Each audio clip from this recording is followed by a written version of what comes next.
आप सभी का स्वागत है आपके अपने प्यारे से परिवार जीके जीएस बाई प्रबल सर में। मैं प्रसून आज आप लोगों का एक बार फिर से स्वागत करता हूं साइंस की इस बेहतरीन सी क्लास में। जैसे कि आप सभी लोगों को पता है कि अभी आप अपनी स्मार्ट बोर्ड जो है वो काम नहीं कर पा रही है, कोई ट्रबलेंस है उसमें जिसके चलते वो वर्क नहीं हो पा रहा है, लेकिन फिर भी हम लोग अच्छे तरीके से आप लोगों के लिए व्हाइट बोर्ड से ही अच्छे अच्छे इंफॉर्मेशन आप लोगों तक पहुंचाने की कोशिश कर रहे हैं। तो आप सभी साथियों से रिक्वेस्ट है कि इस प्रयास को आप लोग ज्यादा से ज्यादा लोगों तक शेयर करें। तो आज इसी कड़ी में आप लोगों के सामने एक टॉपिक मैंने लिया है हाइड्रोजन पेरोक्साइड के बारे में। इसका थोड़ा सा कुछ बाउंड्री के बारे में बात करते हैं। देखिए, हाइड्रोजन पेरोक्साइड की बात करते हैं तो आप लोगों को मैंने हाइड्रोजन के बारे में भी पढ़ाया था। हाइड्रोजन के बारे में कैवेंडिश नाम के साइंटिस्ट के बारे में भी मैंने जिक्र किया था और मैंने आप लोगों को यह भी बताया था मेरे प्यारे साथियों कि हाइड्रोजन जो है ये आवारा तत्व है।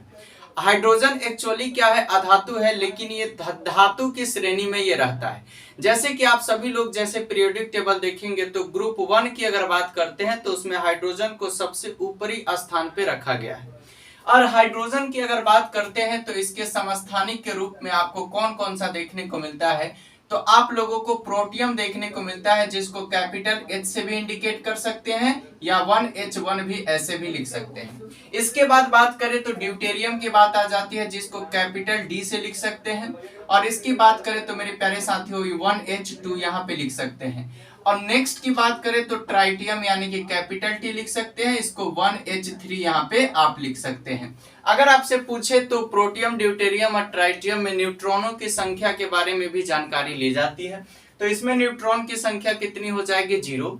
और अगर आपसे ड्यूटेरियम के बारे में पूछे तो न्यूट्रॉन की संख्या 1 और ट्राइटियम के बारे में पूछे मेरे प्यारे साथियों तो आप लोग क्या बताएंगे, इसमें न्यूट्रॉन की संख्या कितनी होती है, 2 होती है। इसी कड़ी में आप लोगों को मैंने ऑक्सीजन के बारे में पढ़ाया था और ऑक्सीजन में मैंने आप लोगों को 3 चीजें बताई थी। एक बताया था ऑक्साइड्स के बारे में, एक मैंने आप लोगों को पेरोक्साइड के बारे में बताया था, ऑक्साइड के बारे में, पेरोक्साइड, और एक आप लोगों को मैंने क्या पढ़ाया था, सुपर ऑक्साइड के बारे में पढ़ाया था।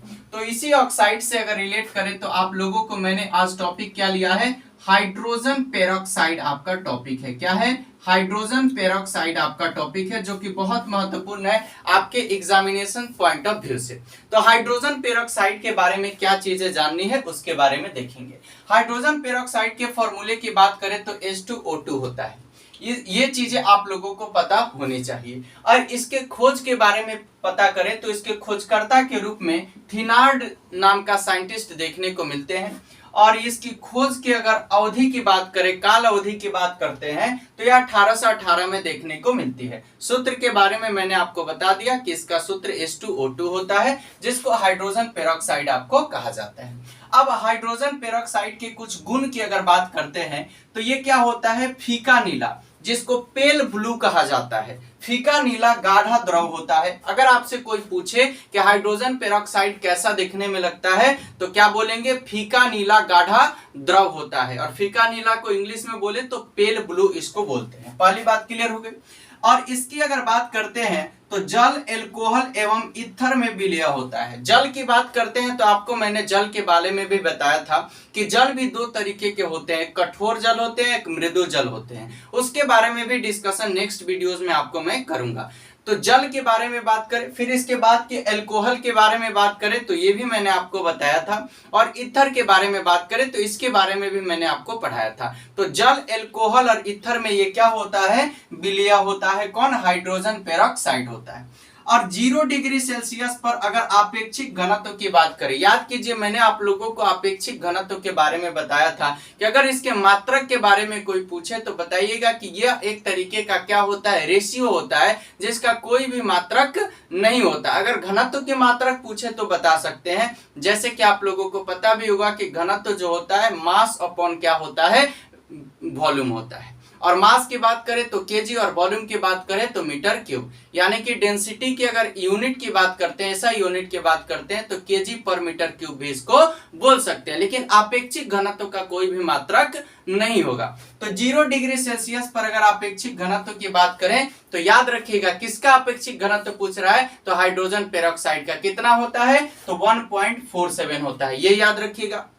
और आप लोगों ने क्या पढ़ा होगा, फ्रीजिंग पॉइंट के साथ साथ बॉइलिंग पॉइंट के बारे में पढ़ा होगा। अगर इसके क्वथनांक की बात करें, H2O2 के क्वथनांक की बात करें तो 150.2 डिग्री सेल्सियस इसका क्वथनांक होता है। अगर आपसे कोई पूछे तो ये आप बता सकते हैं। अगर इसके हिमांक की बात करें तो -0.43 डिग्री सेल्सियस इसका हिमांक होता है। ये पॉइंट आपको याद रखना होगा। तो क्लियर हो गया, ये सारी इंफॉर्मेशन इसके बारे में जाननी है। अब इसके उपयोग की बात करते हैं। सबसे बड़ा चीज और सबसे इंपॉर्टेंट चीज क्या होता है कि इसका यूज कहां पे करते हैं, तो कीटनाशी यानी कि जर्मिसाइड के रूप में इसका यूज करते हैं। यानी कि कीटनाशक, जो भी कीट मकोड़े ये सब होते हैं उनको नाश करने के लिए इसका उपयोग किया जाता है, जिसका नाम हाइड्रोजन पेरोक्साइड है।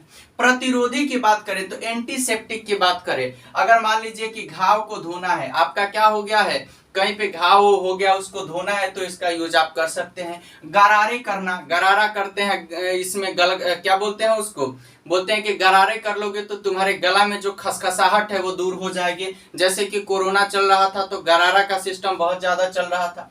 कान साफ अगर करना है तो इसका यूज आप कर सकते हैं, यानी कि कीटनाशी के रूप में इसका यूज कर सकते हैं।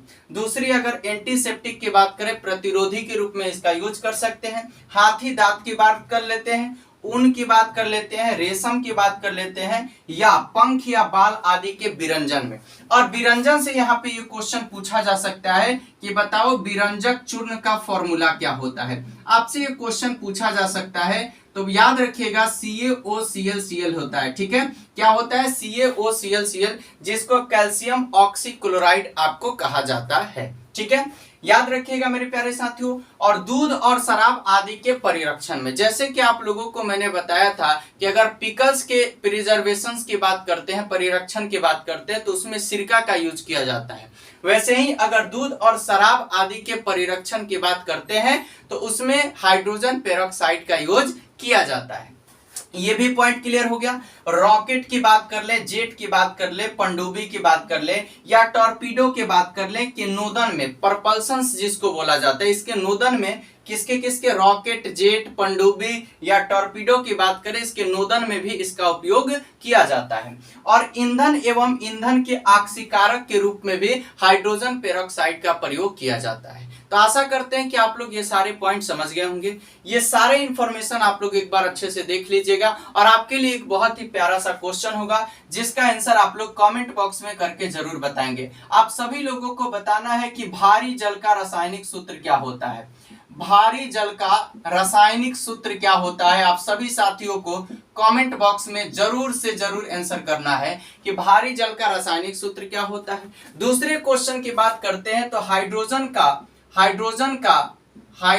का रेडियो सक्रिय समस्थानिक का नाम बताना है। हाइड्रोजन के रेडियो सक्रिय समस्थानिक का नाम आप लोगों को बताना है कि कौन सा होगा। रेडियो सक्रिय समस्थानिक का नाम आप लोगों को बताना है कि वो कौन सा होगा। तो चलिए फिर मिलते हैं नेक्स्ट लेक्चर में। तब तक आप सभी साथियों का बहुत बहुत धन्यवाद। आप सभी लोग इस सेशन को ज्यादा से ज्यादा मात्रा में शेयर कीजिएगा। ये सारे लोगों के लिए बहुत ही ज्यादा इंपॉर्टेंट ये क्लास है।